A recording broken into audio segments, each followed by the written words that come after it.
Mark chapter 4. Again, Jesus began to teach by the lake.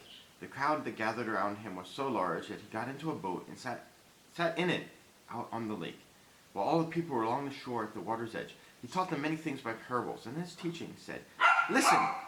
A farmer went out to sow his seed. As he was scattering the seed, some fell along the path, and the birds came and ate it up. Some fell on rocky places where it did not have much soil. It sprang up quickly, because the soil was shallow. But when the sun came up, the plants were scorched, and they withered because they had no root. Other seed fell among thorns, which grew up and choked the plant, so that they did not bear grain. Still other seed fell on good soil. It came up and grew and produced a crop, multiplying 30, 60, or even 100 times." Then Jesus said, "He who has ears to hear, let him hear." When he was alone, the 12 and the others around him asked him about the parable. He told them, "The secret of the kingdom of God has been given to you, but to those on the outside everything is said in parables, so that they may be ever seeing but never perceiving, and ever hearing but never understanding. Otherwise they might turn and be forgiven." Then Jesus said to them, "Don't you understand this parable? How then will you understand any parable? The farmer sows the word. Some people are like seed along the path where the word is sown. As soon as they hear it, Satan comes and takes away the word that was sown in them. Others, like seed sown on rocky places, hear the word and at once receive it with joy.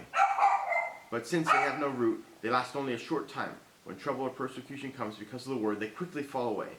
Still others, like seed sown among thorns, hear the word, but the words of this life, the deceitfulness of wealth, and the desires for other things come in and choke the word, making it unfruitful.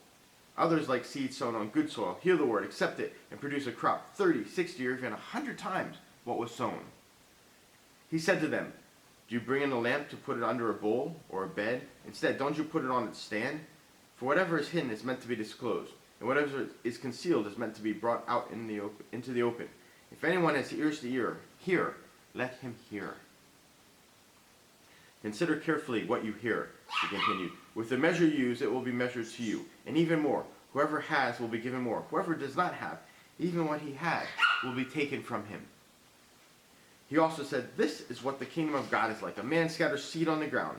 Night and day, whether he sleeps or gets up, the seed sprouts and grows, though he does not know how. All by itself the soil produces grain. First the stalk, then the head, then the full kernel in the head. As soon as the grain is ripe, he puts the sickle to it, because the harvest has come." Again he said, "What shall we say the kingdom of God is like? What parable shall we use to describe it? It is like a mustard seed, which is the smallest seed you plant in the ground. Yet when planted, it grows and becomes the largest of all garden plants, with such big branches that the birds of the air can perch in its shade." With many similar parables, Jesus spoke the word to them, as much as they could understand. He did not say anything to them without using a parable. But when he was alone with his own disciples, he explained everything. That day, when evening came, he said to his disciples, "Let us go over to the other side." Leaving the crowd behind, they took him along just as he was in the boat. There were also other boats with him. A furious squall came up, and the waves broke over the boat so that it was nearly swamped. Jesus was in the stern, sleeping on a cushion. The disciples woke him and said to him, "Teacher, don't you care if we drown?" He got up, rebuked the wind, and said to the waves, "Quiet, be still." Then the wind died down, and it was completely calm. He said to his disciples, "Why are you so afraid? Do you still have no faith?" They were terrified and asked each other, "Who is this? Even the winds and the waves obey him."